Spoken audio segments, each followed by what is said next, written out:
Hi guys! Dito nga pala ay magde-detour kami papunta sa kung saan-saan dito sa La Union. At dito nga ay rumenta kami ng isang e-trike. So, ang renta dito ay 1,000. So, punta muna tayo ngayon sa isang puno ng daan mismo. At ito yun. Marami nagpipicture dito guys. Ayan o, maraming humihinto dyan para magpicture at walang pakialam yung mga sasakyan dyan. Basta tatabi lang kayo. Pag di kayo tumabi, mabubundol kayo. Ayan o, itinabi na nga ni Kuya. At dito, so eto na nga guys. So pasok na tayo sa bahay na bato. Ayan. Nakaganda dito sa bahay na bato guys. Maraming structure. Ayan o. O diba? Nakatakot naman to. Meron din pala ka dito. Ayan o.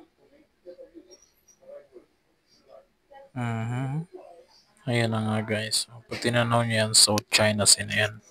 I mean West Philippine Sea. Ayan guys. Ayan, may tumatabo pang kalabaw.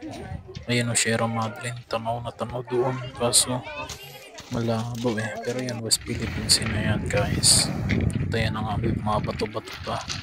Pero yung mga batong binabato niya, binabalik lang din sa dalampasigan yung pagka umuulan po ang bagyo dito kasi napakalakas daw talaga ng alon dito. Gawa ng ito ay open sea. So dito nga, nandito tayo sa bahay. Diba to, sa loob. Napakaraming mga sculpture dito. Mga luma na daw to, sabi ng tour guide. So ayan, dito matatanaw mo talaga yung West Philippine Sea dahil open na open talaga siya. Ayan o.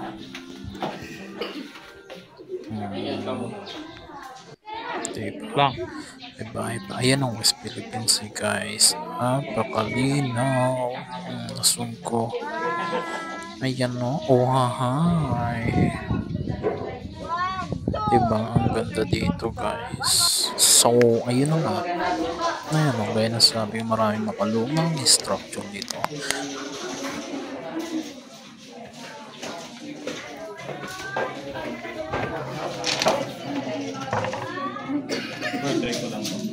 So, ayan na nga guys. Pinakapagpapapumbong nakatakot. Takot mga structure dito. Ito yan. Hindi ko natanong kung luma na ba ito. What? Nakadungo pang kalapati.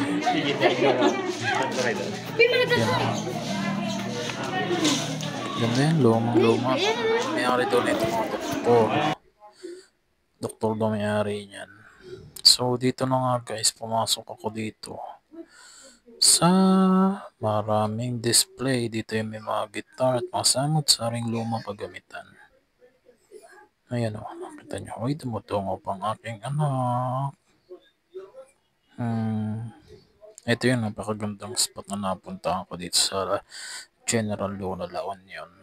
Dito, may TV kasi dito. Yung lumang TV. Ayan o, ang ganda niya, diba? Oh. Ayan o, ang daming display. Mga luma yan. Mga display na luma. Ayan guys.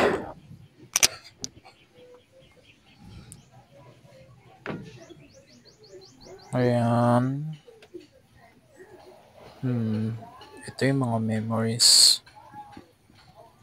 Mga memories na dito sa La Union. Pakaganda talaga dito. Yan ang lumang bahay. Lakas makachill. Kasi parang nakakatakot naman dito. Kaya bababa na lang muna ako. Baka kasi may mga multo dito. Hindi natin masabi. Kasi puro puno ang nasa tabi-tabi. Oh hahay. So dito nga nagpunta tayo sa Giant Turtle. Ito yung sa kabila. Bali same lang din daw yung disenyo na to doon sa bahay na bato at saka dito. Pero dito ang puntahan lang naman dito talaga ito yung Giant Turtle na ito. picture sa mga mural, painting, something like that. Ayan o, yung mga mukha.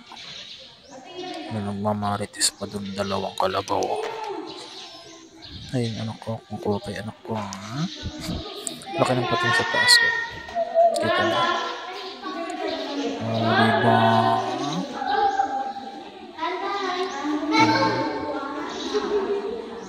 Kuwang kuha. So, ayun na nga guys. So, dito pa rin tayo. May pupunta naman tayo ng baluarte at simbahan. Tapos naman sa Imuki. Kaso sa Imuki, hindi ko na gusto. Ang pangit. Sobrang init din kasi doon guys. So, ayan na nga. Ito yung simbahan. Ito yung Namakpapan Church na merong healing water sa gilid sa bandang muna. Tara, pasok tayo. Bram! So, dito nga, pwede na magdasal. Ang hiling-hiling. Ito lumang simbahan na to. Na-renovate lang.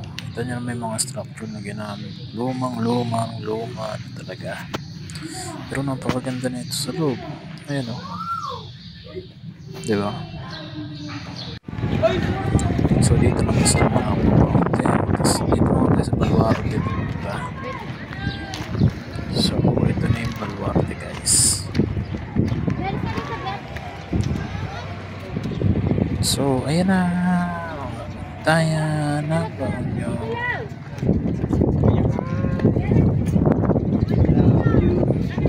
Ayan, kita talaga yung West Philippines. Ang West Philippines. Picture to ito guys. Ang sarap tumambay dito.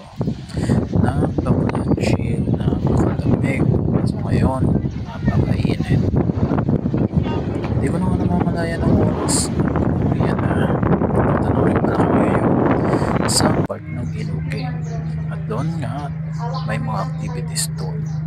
So ito yung loob ng Baluarte o Watchtower dito sa La Union. Bali ito yung Watchtower. Hindi ko na ito gawa ng Clinton. So ayun, ito siya ngayon. Orange na todo post. So ito na nga tayo. Tayo makapasok sa Imoki. So environmental team babayaran dyan. Hindi ko lang alam kung magkano. So yan nga nagbabayad na nga ang aking nasis ng environmental pay.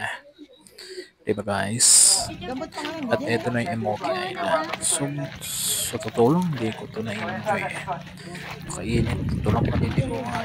Pagdating mo sa dulo, puro lumot. Hindi naman yung sa dulo.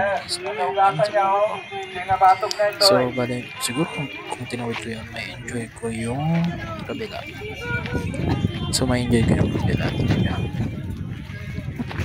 Kasi yung sandbar na. Pero dito, hindi ako magpakawan yata ito. Ha? Tapos parang putik na siya, kaya hindi ko siya na-enjoy. Sino po ba kayo doon? Sige. Day tour. Yun, sa daan. Wala namang puro puno. And then, bahay na ba to? And then yung Turtle Stone. Then after that, Watchtower. And then dito na sa Imoki. Salamat kayo guys!